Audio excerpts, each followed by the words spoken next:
The CEO saw her muddy shoes and did the unthinkable. Welcome to our channel, where every story leaves a mark on the heart. If this moment moved you, let us know in the comments where in the world you're watching from. We love hearing from our global community. Don't forget to hit that subscribe button and turn on the bell, because tomorrow's story is one you won't want to miss.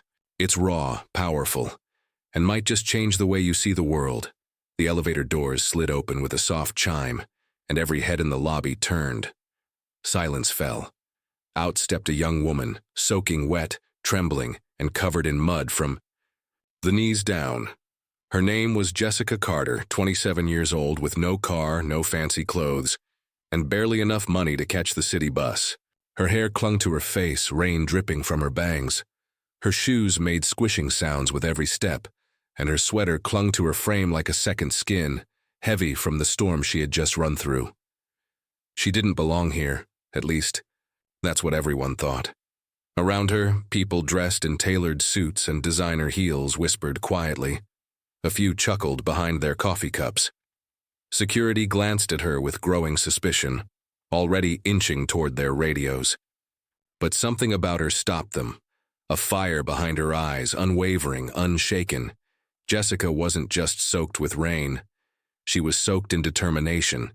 She held a thin, worn folder in her arms, her resume, freshly printed at the public library that morning. It was damp now, edges curled and smudged with water. But she clutched it like it held her future. Because, in many ways, it did. That morning she had left her tiny apartment before sunrise. Her outfit had been carefully chosen and ironed the night before. Her resume had been tucked into a protective sleeve, her makeup light, her nerves high. Everything had been planned to the minute, but life doesn't follow a script. On her way to the interview, Jessica had stopped to help an elderly neighbor carry groceries through the storm. And then, when she reached the corner, she saw an older man trip and fall by a flooded curb. No one else stopped, but she did. By the time she got to the bus stop, the bus had already gone, so she ran, through side streets, across puddles, past rows of construction fencing. At one point, she lost her footing and fell right into a patch of wet dirt. Her khakis were ruined, her knees scratched, and her hands shaking. But she got up. She kept going. Now here she was, in the lobby of one of the most prestigious companies in the city. Mud tracked across the marble floor beneath her. Her soaked figure stood in stark contrast to the polished image expected here. People questioned her presence. Some outright judged her. But Jessica didn't flinch. She didn't come to impress anyone with appearances. She came to prove her worth. And, though they didn't know it yet, this muddy girl, this stranger with dirt on her shoes and hope in her hands, was about to teach them all a lesson in courage, humility, and grit. All she needed was one chance. Just a few hours earlier, Jessica Carter stood in front of the mirror, full of quiet hope. Her clothes were clean, pressed the night before. Her resume, 2 crisp pages printed from the public library, sat carefully inside a plastic sleeve. Her old umbrella leaned by the door, and her shoes, though worn, were polished as best as she could manage. She whispered to herself, "You've got this." But even the best morning routines can't prepare you for the curveballs. Life throws. It was barely 5:30 a.m. when Jessica stepped outside. The city was still sleeping. Rain fell in a steady rhythm, cold, sharp, relentless. Her thin umbrella barely held against the wind. She wrapped her coat tighter around her body and hurried toward the bus stop, glancing at her watch every few seconds. Then she saw her Mrs. Thompson. Her 82-year-old neighbor was at the bottom of her porch steps, hunched over, struggling with 2 bags of groceries that were clearly too heavy for her small frame. Rain soaked through the old woman's coat as she fumbled with her keys. Jessica didn't even think. She turned on instinct. "Let me help you," she said, lifting the bags gently from the woman's arms and guiding her up the stairs. The umbrella clattered to the ground, forgotten. She set the groceries down inside the doorway and made sure Mrs. Thompson had her medication. She even brewed her a quick cup of tea before dashing back out into the storm. But by then, the bus was gone. Panic set in. Jessica sprinted to the next stop, praying she could catch the next one. Her sneakers slipped on the wet sidewalk. Cold wind whipped against her face, making her eyes sting. She pushed forward, heart racing, and then, just ahead, a massive construction zone blocked the main street. It was fenced off, but there was a narrow path cutting through the side. She hesitated for only a second. This was her only shot. She ducked under the plastic barrier and ran. Her feet hit soft mud. She slipped. In an instant, she was on the ground, her hands scraping against gravel, knees sinking into cold, wet sludge. Her folder hit the ground and slid. For a moment, she froze, shivering, soaked mud creeping up her sleeves. This could have been the moment she gave up. Most people would have turned back, called it a loss. But not Jessica. I need this more. Then they need me early, she whispered through clenched teeth. She stood up, picked up her folder, brushed off what she could, and ran. When she finally reached the building, her hair plastered to her face, clothes ruined and shoes squishing, people stared. But they didn't know the full story. They didn't see the sacrifices, the kindness, the grit it took just to stand there. Jessica hadn't just shown up to an interview. She had survived the kind of mourning that would have broken most people, and she still had something left to prove. By the time Jessica Carter stepped into the interview room, the atmosphere was already thick with quiet competition. The boardroom was a sleek, glass-walled fortress, polished wood tables stretching the length of the room, chrome fixtures gleaming under soft white lights. Around it sat 8 candidates, each one sharper-looking than the last. Perfectly pressed suits, shiny shoes, designer watches. Their resumes were printed on heavy cardstock, tucked inside custom leather folders.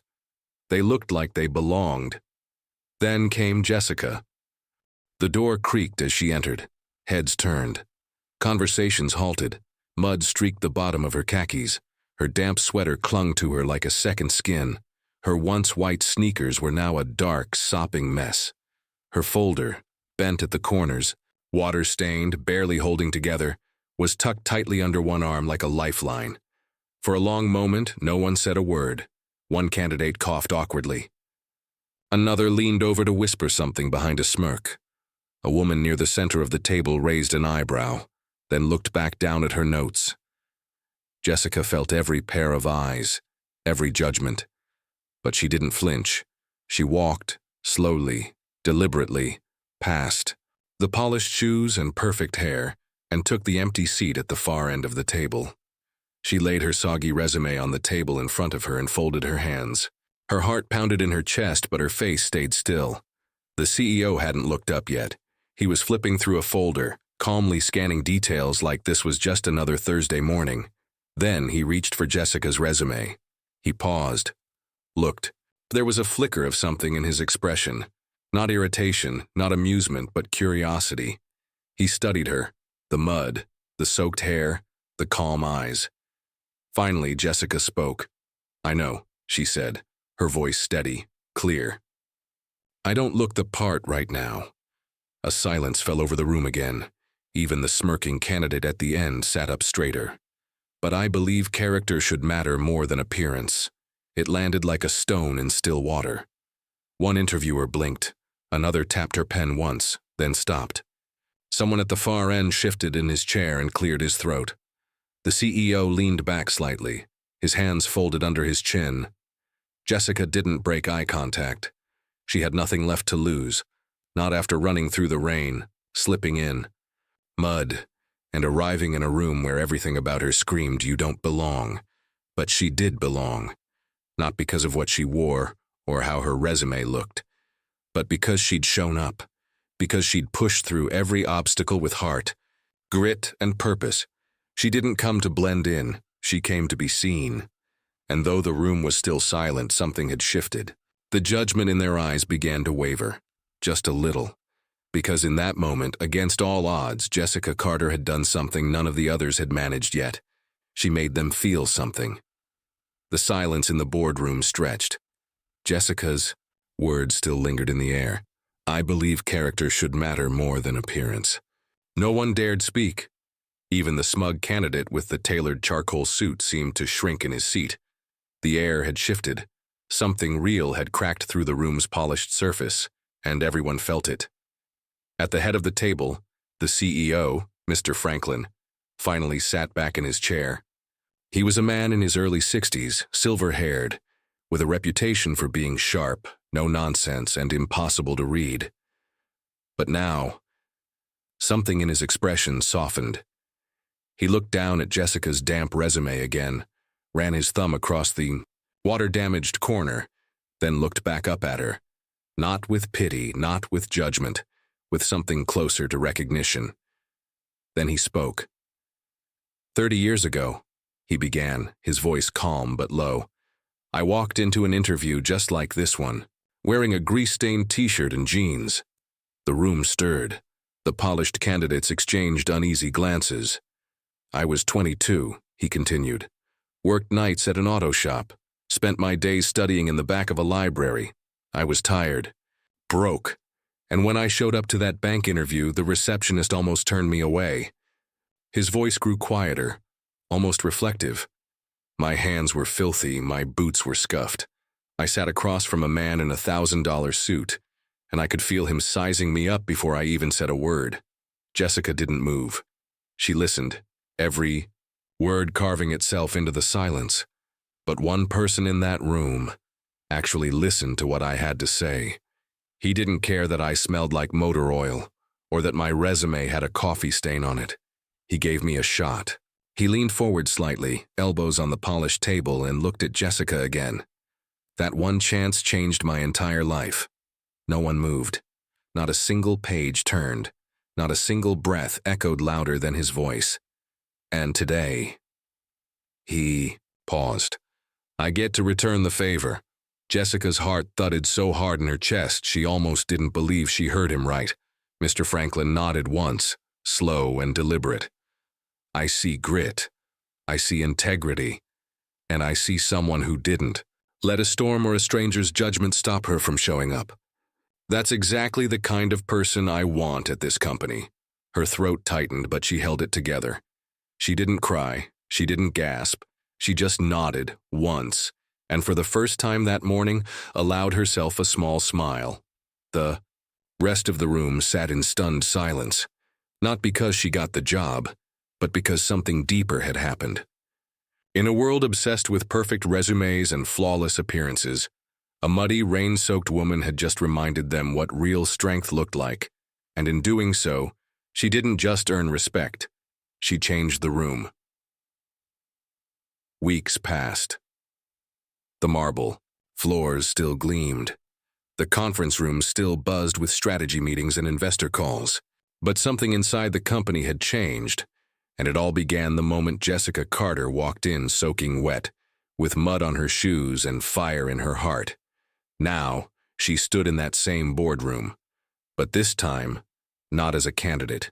She was leading the meeting. Gone were the soggy khakis and drenched sweater. Jessica now wore a crisp blouse, neatly tucked into tailored slacks, and a badge that read, Project Coordinator. Her voice was calm, focused, but every word carried weight. She wasn't just another employee, she was someone people listened to. As she moved through her presentation, clicking through slides, answering questions with quiet authority, those same executives who once glanced at her with doubt now nodded. In agreement. She didn't raise her voice, she didn't need to. Jessica had earned their respect, not with perfection, but with presence. Just outside the glass wall, Mr. Franklin, the CEO, stood watching with a coffee in hand.